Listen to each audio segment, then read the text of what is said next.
Rukune sadulur iku ana lima siji lan sijine ayo padha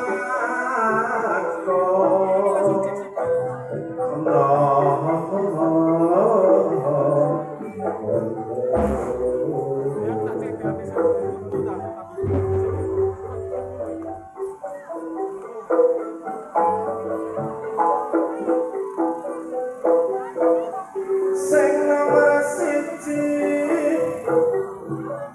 maca saged Gusti iku siji nabi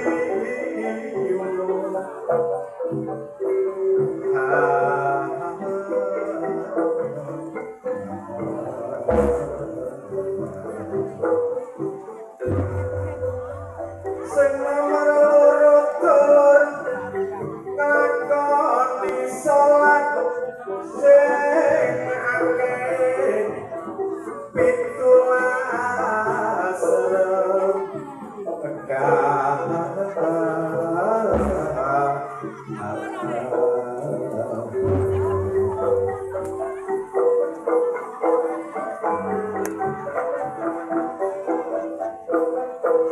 sing nomor telu dulur antu masakan tumrap tanggone sing nandang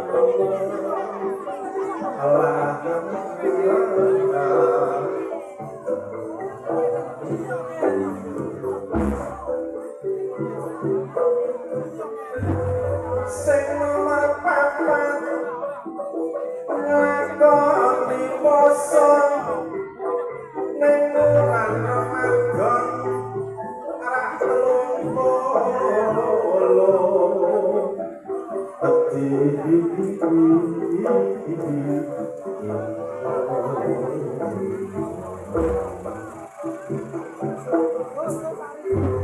sing nomor 5 ngibadah haji menyang Makkah Madinah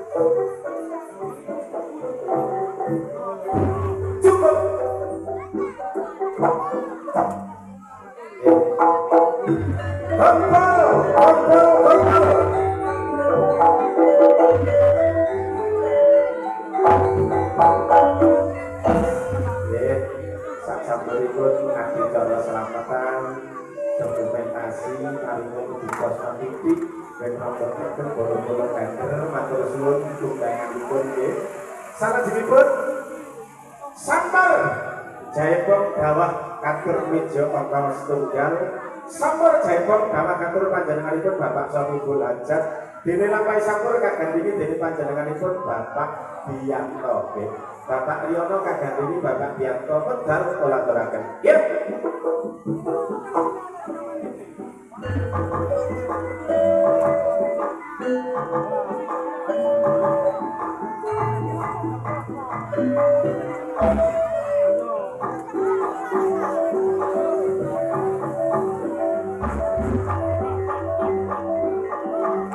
Pak Riyono mikir sakune dene kakekku dene Pak Biyanto monggo Pak derek cari pomen citra baru derek sesaran monggo Pak terasa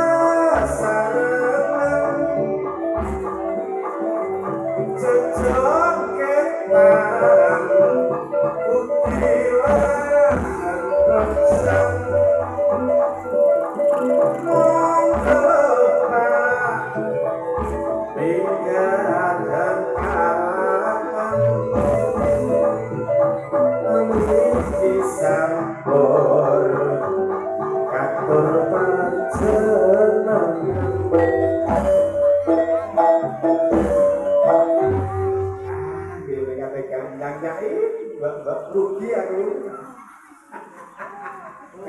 bayar sing bayar bone wong. Halo Cak Miin, Juragan Kates, monggo Pak Di, Pak Riono, kalau tadi pinggah mantan yang sasono, nggih. Tambah sore tambah regen. Aja lali Cak, nek rasane kecut bengok-bengok gak ngombe kopi ya gak enak. Ngombe kopi tanpa rokok ya gak enak. Monggo tumbas mriki lho. Niki lho rokok Ares nggih, murah meriah. Murah apa? Aja nek mosok kok kate njaluk nganggur ya gak iso wae iki ya dodolan arek. Iki nek sinten jelas iki gratis, Cak. Gratis ketan bundur. Iya, gratis kalau gratis. Oh, nek rokok Ares. Gratis tis. Nek kurang cepet oleh cangkir utawa gelas. Nek kurang pres oleh kaos lho. Gak enak arek. Woi, mana bisa woi,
Kata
Sabibaripun sampur jaipun dawuh katur panjenenganipun Bapak Kasut Bapak Riyono dene lampahe sampur kagandhenge dening panjenenganipun Bapak Biyanto ingkang kagungan persewaan perlengkapan pesta nggih ya ana teror ana son ana karawitan ya ludruk ya mesti teko. Jadi sabibaripun sampur dawuh katur panjenenganipun Bapak Kasut kali Bapak Biyanto sampur kalau glenderaken malih wonten ing kawasan Gising. Sinten niku? Nggih, sampur Jaipong dawah katur panjenenganipun Bapak Rahmat. Dene napa sampur kadang iki dene panjenenganipun nggih sing duwe kawogan, sing jange duwe gawe tanggale 22 nekakno wayang kulit acara sedekah bumi Bapak Jadi. Nggih, saking laladan dusun matokan wedal kalaturaken. Nggih.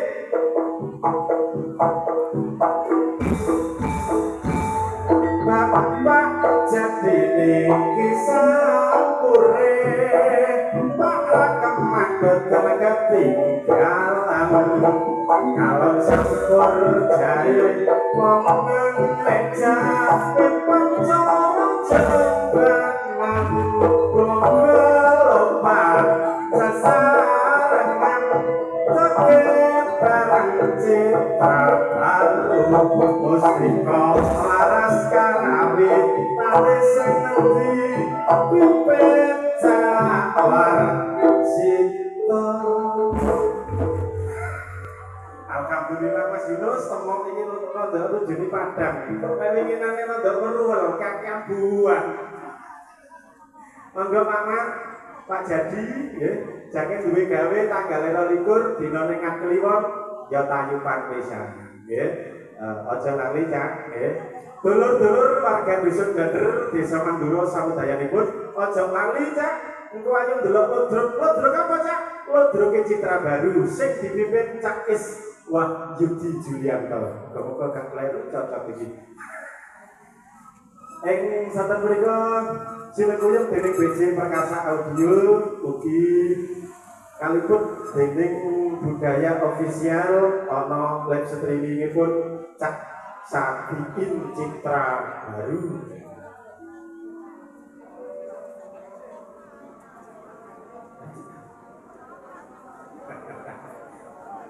Saya tanyakan dulu Pak. Tanyakan dulu.